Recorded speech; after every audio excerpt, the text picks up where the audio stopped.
Bonjour, bonjour! Ici Dominique Labelle, physiothérapeute chez Accès Physio, en compagnie de mon super associé Stéphane Fournier, physiothérapeute. Enchanté, enchanté. On voulait vous démontrer dans cette capsule les glissements articulaires au niveau gléno-huméral, au niveau de l'épaule. Donc c'est au niveau de l'articulation ici, entre l'omoplate, la scapula et la tête humérale, juste ici. Pour commencer, c'est bien important de se rappeler de bien respecter la douleur chez les patients. Un conseil qu'on donne fréquemment aux physiothérapeutes, aux nouveaux physiothérapeutes, c'est de respecter le 2-3 sur 10, de ne pas aller trop dans la douleur. Et dans un cas de capsulite, par exemple, ici, quand on va faire nos glissements articulaires, c'est de travailler en fin de mouvement. Un patient plus irritable, on comprend on peut commencer en travaillant en neutre, par exemple, mais rapidement, pour avoir des gains de mobilité, c'est important de l'amener dans les fins de mouvement. Si je peux me permettre une parenthèse, Dominique, par expérience, je considérerais l'épaule, la gléno-humérale, comme l'articulation qui réagit le moins bien à la douleur. Tu sais, elle est très facilement irritable. Et quand on parle de cette notion-là de 2 sur 10, de maximum 3 sur 10, c'est important de la respecter si on ne veut pas que notre patient s'aggrave. Quand on est jeune praticien, jeune physio, c'est difficile de sentir les raideurs R1, R2, jouer dans les grades 3, jouer dans les grades 4.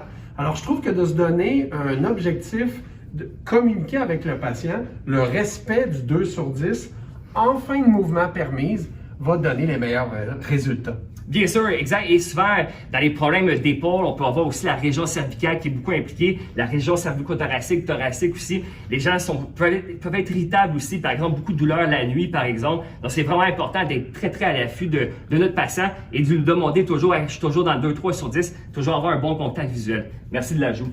Maintenant, pour les glissements articulaires, commençons avec la flexion gléno-humérale. Donc, c'est un spin. Donc, pour augmenter l'amplitude de mouvement, on peut faire une traction au niveau gléno-huméral. Donc, en effet, on pourrait commencer en position neutre pour un patient un peu plus irritable, mais très rapidement, on peut très bien l'amener en fin de mouvement, par exemple. Et là, je montre tranquillement comme ça. Comment ça va, Sébastien? Ça va. Et dans un cas de capsulite où on peut présenter une raideur, par exemple, ici, je peux venir faire ma traction pour venir dégager, décoapter la surface articulaire.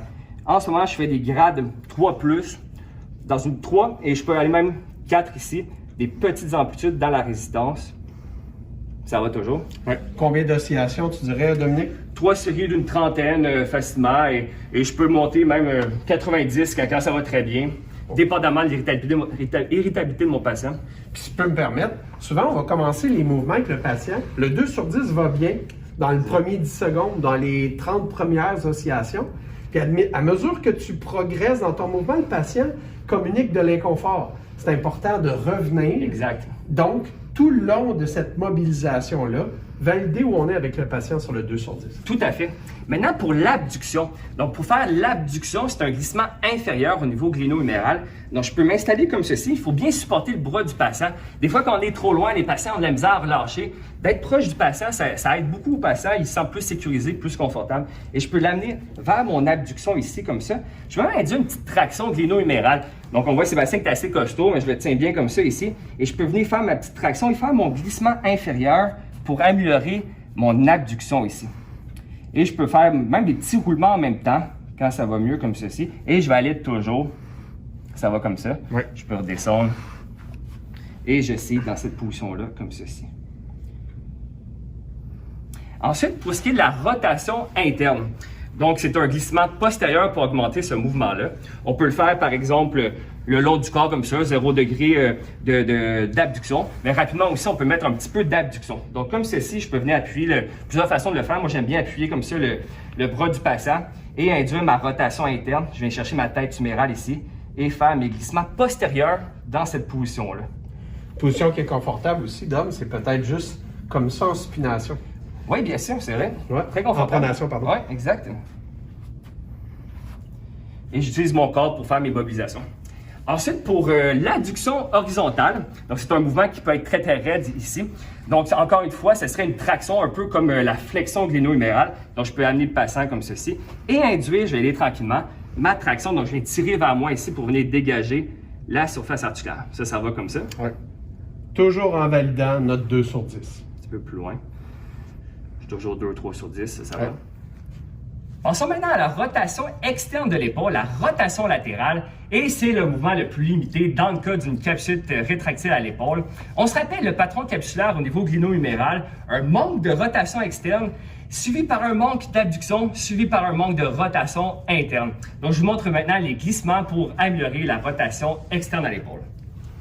Donc, je peux m'installer ici. Je viens supporter. Souvent, la rotation externe est tellement limitée, le patient ne se rend vraiment pas ici. Quelques degrés de rotation externe. Et je peux venir stabiliser comme ceci. On reste proche du patient. Le coude du patient est appuyé sur moi comme ça. J'ai un bon contrôle. Et je peux venir prendre ma tête humérale ici et faire mes glissements antérieurs dans cette position-là. Ça va, Sébastien, comme ça? Oui. Et je viens aussi dans cette fin de mouvement ici. Là, je suis en train de faire un grade 3. Et on peut même varier aussi les angles d'abduction. On peut travailler la rotation externe un peu plus proche avec moins d'abduction et des patients qui sont capables de s'y rendre, de rajouter un petit peu plus d'abduction dans ma rotation externe. Il existe d'autres façons de le faire. Par exemple, on peut le faire aussi sur le ventre et faire nos glissements antérieurs, donc de pousser vers le sol, vers la table. Ça va toujours, Sébastien, comme ça? Oui. Est-ce que je peux me permettre un commentaire peut-être, Dominique? Il y a eu toute une controverse dans la littérature.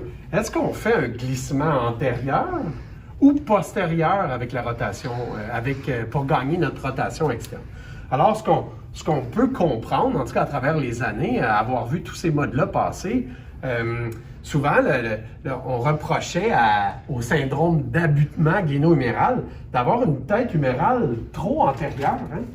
D'avoir une tête humérale qui est trop antérieure, d'où faire un glissement postérieur avec la rotation externe. Mais selon moi, dans le cas pur d'une capsulite à l'épaule, c'est vraiment la capsule antérieure qu'on veut travailler, donc un glissement antérieur pour gagner notre rotation externe.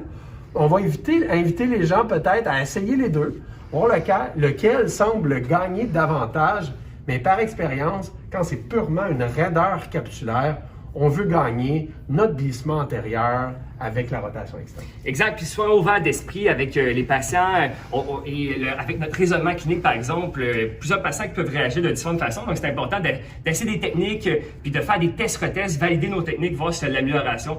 Si on veut travailler aussi la capsule postérieure, il existe différentes façons. On vous a montré en adduction comme ça, horizontale. On peut aussi induire, par exemple, des glissements postérieurs. Donc, c'est du cas par cas, selon l'histoire du patient, comment c'est apparu, par exemple. Il existe des patients aussi qui peuvent présenter une instabilité et avoir beaucoup de tension musculaire. Ça a l'air d'être des raideurs capsulaires, mais ça peut être, par exemple, vraiment beaucoup de tension musculaire, des spasmes, des réactions de protection. Donc, c'est d'autres traitements, par exemple, dans notre diagnostic différentiel. Donc, il y a du cas par cas. Il te reste juste l'extension. Allons-y.